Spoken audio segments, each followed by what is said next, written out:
Students good morning. ચાલો આપણે આજે જોવાના છે philosophy and ethics of Rabindranath Tagore. બરાબર છે. અત્યાર સુધી આપણે જોઈ ગયા લો ઓફ કર્મા. બરાબર છે. પછી હ્યુમન વેલ્યુઝ જે છે એના વિશે જોયું. પછી ગાંધીજીના જે એથિક્સ છે એ આપણે જોયા. પછી વિવેકાનંદજીના જોયા. બરાબર છે. એના પછી આપણે વર્કિંગ લાઈફ જોયું, ક્વોલિટી ઓફ વર્કિંગ લાઈફ. પછી એના પછી આપણે જોયા એથિક્સ ઓફ શ્રી અરબિંદો. બરાબર છે. હવે આપણે અત્યારે જોવાના છે philosophy and ethics of Rabindranath Tagore. બરાબર છે. તો રવિન્દ્રનાથ ટાગોર છે એમનો જન્મ 1861ની અંદર થયેલો અને 1941માં એમની ડેથ થઈ ગયેલી. બરાબર છે. હવે રવિન્દ્રનાથ ટાગોર ને તમે બહુ સારી રીતે ઓળખો છો. બરાબર છે. જણ ગણ મણ જે આપણું ગીત છે, રાષ્ટ્રીય ગીત. બરાબર, એના રચયિતા હતા રવિન્દ્રનાથ ટાગોર. બરાબર છે. તો જે રવિન્દ્રનાથ ટાગોર છે એ દેવેન્દ્રનાથ ટાગોર છે એમના યંગેસ્ટ સન છે, એટલે કે જે નાના પુત્ર કહેવાય ને એ. બરાબર છે. યંગેસ્ટ એટલે નાના.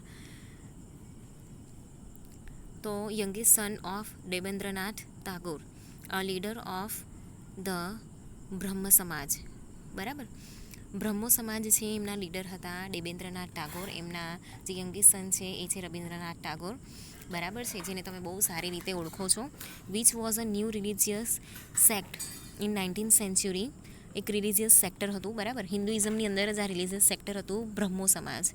બ્રહ્મ સમાજ જેને આપણે કહીએ છીએ ને એ બેંગોલમાં એને બ્રહ્મો સમાજ કહેવાતું હતું. બરાબર. તો 19th સેન્ચુરીની અંદર જે બેંગાલ છે, બરાબર, ત્યાં એક રિલિજિયસ સેક્ટર તરીકે બહાર પડેલું હતું. And which attempted a revival of the ultimate monistic basis of Hinduism as laid down in the Upanishad. બરાબર. મોનિસ્ટિક એટલે જે સાધુ સંત હોય ને, બરાબર છે, એને આપણે મોનિસ્ટિક કહી શકીએ. બરાબર છે. તો અહીંયા કેવું છે કે મોનિસ્ટિક બેઝિસ ઓફ હિન્દુઇઝમ જે છે, જે સાધુ સંતો જે છે આપણા હિન્દુઇઝમની અંદર, બરાબર છે, કે જે ભગવાનના માર્ગે જતા રહ્યા હોય. બરાબર છે. કે પછી એમણે સંન્યાસ લઈ લીધો હોય. મોનિસ્ટિક એટલે સંન્યાસ. બરાબર છે. તો એ જે વસ્તુ છે જે આપણે ઉપનિષદમાંથી શીખીએ છીએ, બરાબર છે, એને બહુ પાડતો હતો બ્રહ્મો સમાજ જે છે ને એ. તો he was educated at home and although at 17 he was sent to England for formal schooling. બરાબર છે. એમનું એજ્યુકેશન જે છે એ ઘરે જ થયું હતું. બરાબર છે. પણ પછી પાછળથી એ જ્યારે 17 વર્ષના હતા ને ત્યારે ફોર્મલ સ્કૂલિંગ માટે એમને ઇંગ્લેન્ડ મોકલવામાં આવેલા. બરાબર. તો he did not finish his studies there. એમણે ત્યાં પોતાની સ્ટડી જે છે એ કમ્પ્લીટ નહીં કરેલી અને પાછા આવી ગયેલા. તો in his mature years, in addition to his many sided literary activities, he manage the family estates. તો તમને બધાને ખબર જ છે કે જે રવિન્દ્રનાથ ટાગોર છે ને એ કવિ હતા. બરાબર છે. તો એમની જે લિટરરી એક્ટિવિટીઝ હતી, બરાબર છે, એ એમની ચાલુ હતી. એની સાથે જે ફેમિલી એસ્ટેટ્સ હતું એ પણ એમણે ચાલુ રાખ્યું. A project which brought him into close touch with common humanity and increase his interest in social reforms. બરાબર છે. તો એમની તે વખતે જે એક્ટિવિટી ચાલતી હતી કઈ હતી? એ હતું સત્યાગ્રહ. બરાબર છે. આઝાદીની ચળવળ. તો એ ટાઈમ પર જે આઝાદીની ચળવળ ચાલતી હતી એમની અંદર એ જોઈન્ટ થઈ ગયા. બરાબર છે. એ જે બધી વસ્તુ છે ને એમને એક કોમન હ્યુમેનિટી છે, બરાબર, એમના તરફ એમને દોરી લાવી. અને એમનો જે સોશિયલ રિફોર્મનો જે ઇન્ટરેસ્ટ હતો ને એ ધીમે ધીમે ઇન્ક્રીઝ થતો ગયો. બરાબર છે. પછી એમણે એની અંદર જ એ કામ કરવાનું ચાલુ કરી દીધું. તો he also started an experimental school at Shantiniketan. Shantiniketan જે છે, બરાબર છે, એક જગ્યાનું નામ છે બેંગોલની અંદર. ત્યાં એમણે એક એક્સપેરિમેન્ટલ સ્કૂલ જે છે એ ચાલુ કરી. વેર હી ટ્રાઇડ હિઝ ઉપનિષદિક આઈડિયલ્સ ઓફ એજ્યુકેશન. જ્યાં એમણે એક ઉપનિષદને રિલેટેડ એજ્યુકેશન આપવાનું ચાલુ કર્યું. બરાબર છે. વૈદિક શાસ્ત્ર પ્રમાણે અહીંયા એજ્યુકેશન આપવાનું ચાલુ કર્યું. From time to time he participate in Indian nationalist movement. બરાબર છે. જે આઝાદીની ચળવળ ચાલતી હતી, બરાબર, તે જે ઇન્ડિયન નેશનાલિસ્ટ મુવમેન્ટ છે એની અંદર એમણે અલગ અલગ વસ્તુની અંદર અહીંયા પાર્ટિસિપેટ કરવાનું ચાલુ કર્યું. Though in his own non sentimental and visionary way. બરાબર છે. પણ અહીંયા કેવું છે કે એમના પોતાના જે વિચારો છે એ પ્રમાણે બી અહીંયા કે વિઝનરી વેઝ છે એના પ્રમાણે બી અહીંયા એમણે પોતાના એની અંદર જે છે એ પ્રોગ્રેસ ચાલુ રાખ્યો. And Gandhi the political father of modern India, A time પર ગાંધીજી છે એમણે આ આઝાદીની ચળવળ જે ચલાવેલી, બરાબર છે, અહિંસાની, કે અહિંસાની રસ્તા પર ચાલીને આપણે આઝાદી મેળવીશું, બરાબર છે. તો એ પોલિટિકલ ફાધર હતા એ ટાઈમ પર મોડર્ન ઇન્ડિયાના. Was his devoted friend. Gandhiji ટાગોરના બહુ સારા ફ્રેન્ડ હતા, બરાબર. તો Tagore was knighted by the ruling British government in 1915, બરાબર છે. તો જે ટાગોર હતા ને એમણે 1915ની અંદર એમને જે બ્રિટિશ ગવર્મેન્ટ છે, બરાબર છે, એની અંદર એક પોસ્ટ પણ મળેલી હતી. But within a few years he resigned the honour as a protest against the British policy in India, બરાબર છે. એમને બ્રિટિશ ગવર્મેન્ટની અંદર જે જોબ મળેલી હતી, બરાબર છે, એ છોડી દીધી થોડાક જ વર્ષમાં. કેમ, શા માટે? કે એમને પ્રોટેસ્ટ કરવો હતો against British policy in India. British લોકો જે રીતે આપણને ટ્રીટ કરતા હતા, બરાબર છે, જે જુલમ કરતા હતા, કે જે રીતે આપણું શોષણ કર્યું છે એ લોકોએ, એ વસ્તુ જે છે એના વિરોધની અંદર, એને વિરોધ કરવા માટે એમણે આ જે ઓનરેબલ પોસ્ટ હતી એને અહીંયા રિજેક્ટ કરી દીધી, એને અંદરથી રિઝાઇન કરી દીધું, બરાબર છે. તો Tagore had early success as a writer in his native Bengal. તો જે ટાગોર હતા ને એ બહુ સક્સેસફુલ રાઇટર હતા, ખાસ કરીને એમના જે નેટિવ છે બેંગાલની અંદર, બરાબર, ત્યાં.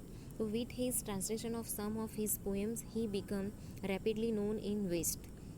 પછી એમણે છે ને તો એમના જે પોએમ્સ છે એનું ટ્રાન્સલેશન કરવાનું બી ચાલુ કર્યું, જેના લીધે લોકો આખા જે પૂર્વ ભાગ છે, બરાબર છે, ત્યાં એ ફેમસ થઈ ગયા. પૂર્વ ભાગમાં ત્રિપુરા, આસામ, હિમાચલ પ્રદેશ, નાગાલેન્ડ, એ બધા રાજ્ય છે ને એ આવે છે, જેને 7 સિસ્ટર્સ કહેવામાં આવે ને, એ 7 સિસ્ટર્સ ઓફ વેસ્ટ, એ બધા રાજ્ય છે ને એ ત્યાં આવે છે.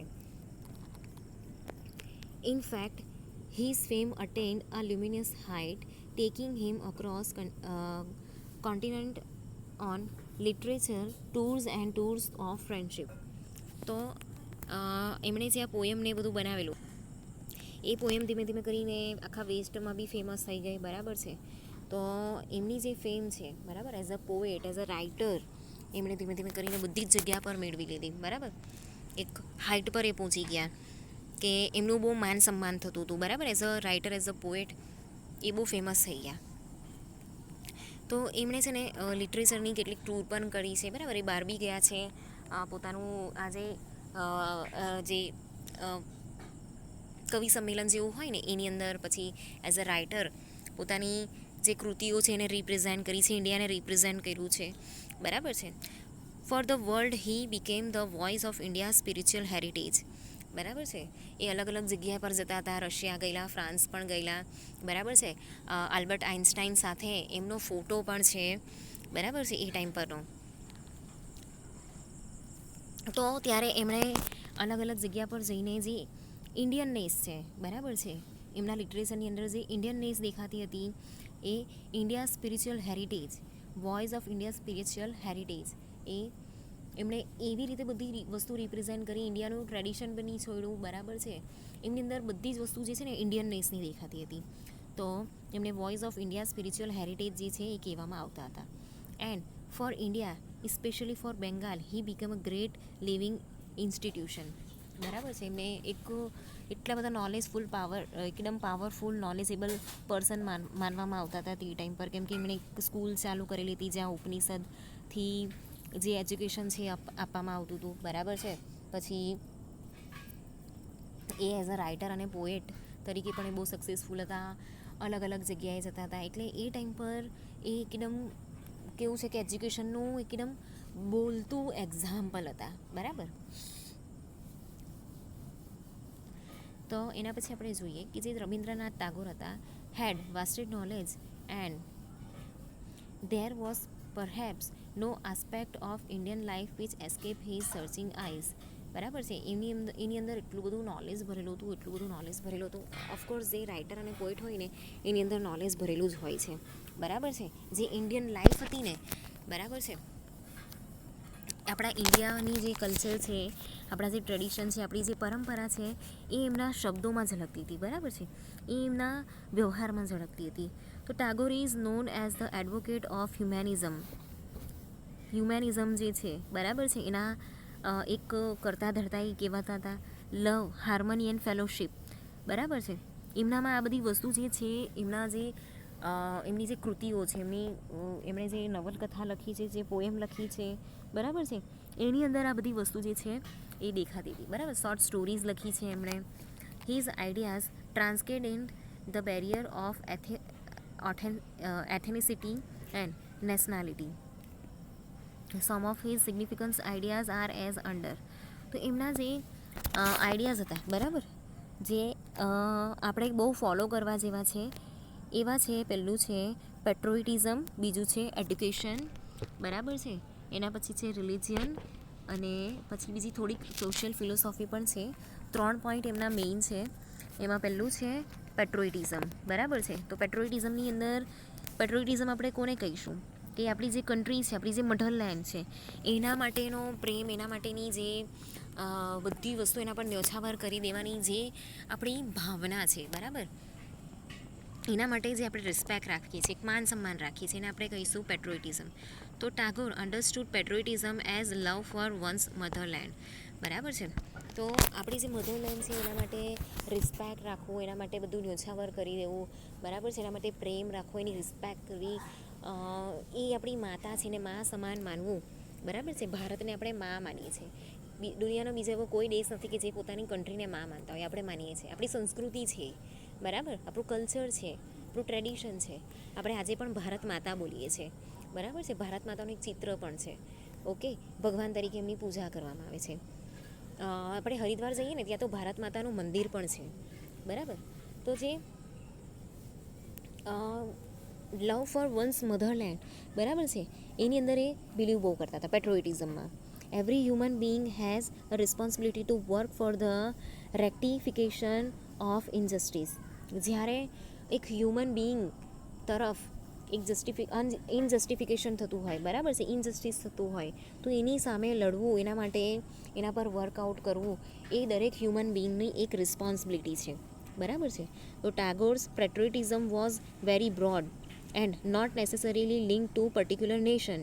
બરાબર છે, એક પર્ટિક્યુલર નેશન માટેની પણ એમની જે પેટ્રોઇટિઝમની જે વ્યાખ્યા હતી, બરાબર છે, એ બહુ બ્રોડ હતી. એટલે આખો જે વર્લ્ડ છે એ એક જ છે, બરાબર છે, એક સમાન છે, બધા હ્યુમન બિંગ, હ્યુમેનિટી છે, એ જ એક રિલિજિયન છે. બરાબર છે, એઝ અ હ્યુમન બિંગ આપણે બધા રહીએ છીએ, તો એક્સેપ્ટ કરો. બરાબર, એ પેટ્રોઇટિઝમની એમની એક વ્યાખ્યા હતી. તો he was an admire of humanism. બરાબર, માનવતાવાદના એ એક એડમાયરર હતા. ગાંધીજી પણ એના જ એડમાયરર હતા. બરાબર, એની અંદર જ એ બિલીવ કરતા હતા. તો he viewed every person as a member of the human society and not as a citizen of a country. એક હ્યુમન સોસાયટીના પાર્ટ છે. બરાબર છે, એ દુનિયાની કોઈ બી કન્ટ્રીમાં જાય ને તો હ્યુમન સોસાયટીના એ પાર્ટ છે, એવું માને છે. કે એવું નથી માનતા એ કોઈ બી દિવસ કે આ કન્ટ્રીનો સિટીઝન છે, એનું રિલિજન આ છે, એનું નામ આ છે, બરાબર છે, આ ફૂડ જે છે એ લે છે, બરાબર છે, આ શાકાહારી છે, માંસાહારી છે, એવું કંઈ જ નહીં કરતા હતા. એક હ્યુમન સોસાયટીનો મેમ્બર છે, એનો પાર્ટ છે. એવી રીતે પેટ્રોટિઝમને એ જોતા હતા. એને એ હ્યુમનિઝમ જે છે એની અંદર એ બિલીવ કરતા હતા. He explain the cause of his country in the context of universal freedom. તો અહીંયા જે કન્ટ્રી છે, બરાબર છે, એને એક યુનિવર્સલ ફ્રીડમ તરીકે એ જોતા હતા. બરાબર છે, દરેક કન્ટ્રીને બધા કે એની અંદર રહેતા જેટલા બી હ્યુમન બિંગ્સ છે એને બધા જ પ્રકારના હક હોવા જોઈએ. ઓકે, તો he believe that nationalism is the right of the people to freely live in their own special way. બરાબર છે, તો એ એવું બિલીવ કરતા હતા કે નેશનલિઝમ એટલે શું, તો દરેક વ્યક્તિને ફ્રીલી રહી શકે એટલા રાઇટ્સ હોવા જોઈએ. બરાબર, જે આપણા કોન્સ્ટિટ્યુશનની અંદર છે જ. બરાબર છે, પોતાના એક સ્પેશિયલ વેમાં જીવવાનો એને હક હોવો જોઈએ. બરાબર છે, પોતાની જે એક બિલીફ છે, પોતાના જે આઈડિયાઝ છે એ પ્રમાણે અહીંયા એને રહેવાનો હક હોવો જોઈએ. બરાબર છે, કે એની પોતાની જાતને એ ડેવલપ કરી શકે. બરાબર છે, એવું એક અહીંયા એને છૂટ હોવી જોઈએ, પોતાનું જે સ્પેશિયલ કલ્ચર છે, બરાબર છે, તો એની અંદર એને પૂરેપૂરો ગ્રોથ કરવાનો એને મોકો મળે, બરાબર છે, એના પોતાના આઈડિયાઝ, પોતાના થોટ્સ હોય, બરાબર છે, ફ્રીલી એ લાઈફ જીવી શકે એની અંદર એ બિલીવ કરતા હતા. હવે જે આગળનો જે પોઈન્ટ છે આપણે નેક્સ્ટ લેક્ચરની અંદર જોઈશું.